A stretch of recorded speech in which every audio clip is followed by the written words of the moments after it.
Hey, this is the Revelation Christian. I'm your host, West Watcher Brooks, and welcome to another episode of the podcast, the Revelation Christian Podcast. Just wanted to thank you again for tuning in and jumping on here and listening to what I have to say about the book of Revelation, end time prophecy, and helping you understand and grow your understanding about it based off the things that we see happening today. And now in this podcast series, what we're doing is we're looking at the Old Testament and going to the New Testament and seeing if we can come up with and observe comparisons and patterns where we see God as being the one who's same yesterday, today, and forever, and come up with better understanding as to the events in the book of Revelations, because we see he already did it in the Old Testament. Now, we've covered a lot from Adam and Eve to Moses to Abraham, Isaac, and Jacob, to King David, King Solomon, and now we're in the era of the captivity where the Jewish people were taken back to Babylon because they were so disobedient to him that he raised up King Nebuchadnezzar, the king of Babylon, and now he has them captive for 7 years. And the first temple has been destroyed. The Ark of the Covenant is gone missing. And so we see that God raises up a prophet named Daniel, and Daniel becomes an advisor of King Nebuchadnezzar. And here we have the event where King Nebuchadnezzar of Babylon has a vision. He has a dream.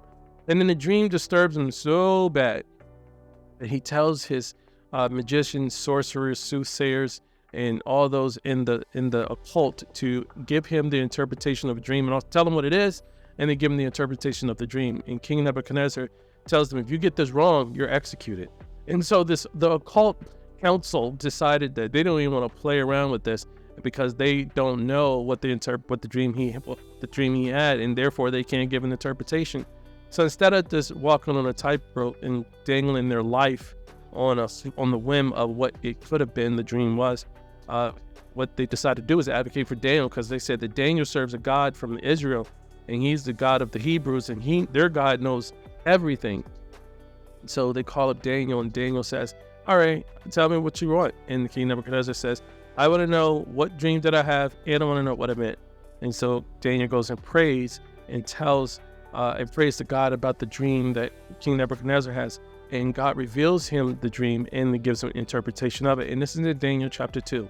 And this becomes the most important moment and the most pivotal prophecy in the Bible that gives us clarity on the events of the future as it points and leads to Jesus' second coming. It's so important to understand this prophecy passage because it's all wrapped up in this. Outside of this, it won't make sense as to where we are in the prophecy timeline in terms of when Jesus returns back to earth and rules, not his first coming, but his second coming to rule. So this is the dream that we find that King Nebuchadnezzar has. He has a dream of a statue of a man with a head of gold, and he has silver chest and arms, a bronze waist, legs of iron, and feet mixed with iron and clay. And so then we find we see that the feet of this statue that's mixed with iron and clay, a rock cut without human hands, is then flies from heaven and hits the statue at the feet, and then the statue of this man is destroyed, and then the rock is erected to become a mountain that covers over the face of the planet. And what we find happening here is actually Daniel is giving a prophecy of the timeline of mankind depicted by the kingdoms that will come from his era to the last era. And this is what it means. So Daniel interprets the dream to King Nebuchadnezzar of Babylon and explains to him that the gold head is actually the Babylonian Empire, his own empire.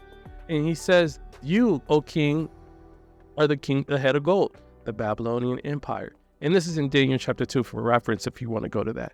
And we find that King Nebuchadnezzar is represented by the gold head. But Daniel goes on and explains to him that the gold is preceded by the silver, which is another empire. And that empire is the one that's going to take over and bring the downfall of the Babylonian Empire.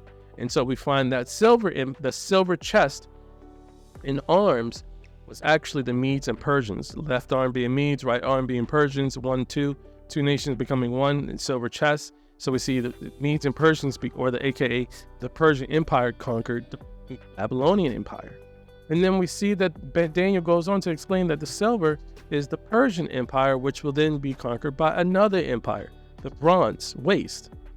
And since we see this pattern of each element of this statue, the gold is a kingdom, The silver is a kingdom. The bronze is a kingdom too. And historically, we see factions. Historically, we can see the fact is that King Alexander the Great conquered the Persians. So we see that this sequence of events that happened mirrors perfectly the way we see the historical record shows. Babylon was conquered by the Medes and Persians. Persians were conquered by the Greeks, led by King Alexander the Great. So we see that Alexander the Great represents the bronze waist. So just to recap again, to make sure I didn't lose you, we have the gold head represented Babylon. We have the silver chest and arms represents the Persians, or the Medes and Persians. We see that the bronze waist represents the Greek Empire. Then the Greek Empire evolves into the iron, which is represented by the Romans, because the Romans evolved from them. And we see that this is the era where Jesus entered the pictures the first time. So Jesus comes and starts his ministry in the year of Tiberius Caesar in Luke 3. It referenced that. So we see that in the year of Tiberius Caesar, which is the Roman Empire, the Romans are the ones who are ruling the known world at this time. And it's the Roman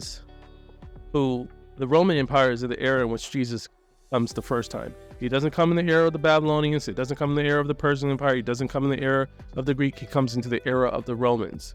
So the era of the Romans, where Jesus enters his kingdom, enters the earth, starts his ministry, lives and dies, resurrects, and then he ascends into heaven. But it's still during the era of the Roman Empire. Then in the year 70 AD, remember that we mentioned about the temple back in the previous episode? First temple created by Solomon. Well, they would build a second temple. In the era of the silver chest and arms, we find that King Cyrus of Persia allowed the Jews to go and rebuild their temple. So that started the decree in which the construction of the second temple was underway.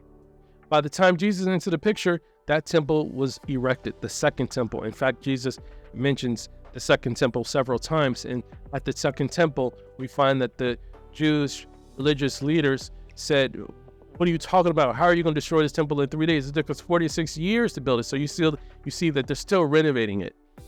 They're still keeping it up to date. So you find that this is the second temple. Now we have the first temple established by King Solomon. Now we have the second temple. And we find that second temple is where Jesus is walking the earth. But being that the Jewish people rejected Jesus, Jesus judged them. Find in Matthew chapter 24 that as the disciples were talking about, look how beautiful this temple is. Isn't it awesome? Jesus judges them, the temple, the Jewish people. And he tells them that, do you see all these things? Surely I say unto you, not one stone shall be left here upon another that shall be thrown down. And this is Matthew chapter 24, verse 2. We see that Jesus is saying a prophecy in which a second temple is going to be destroyed, and the stones that they saw were going to be thrown down, every single last one of them.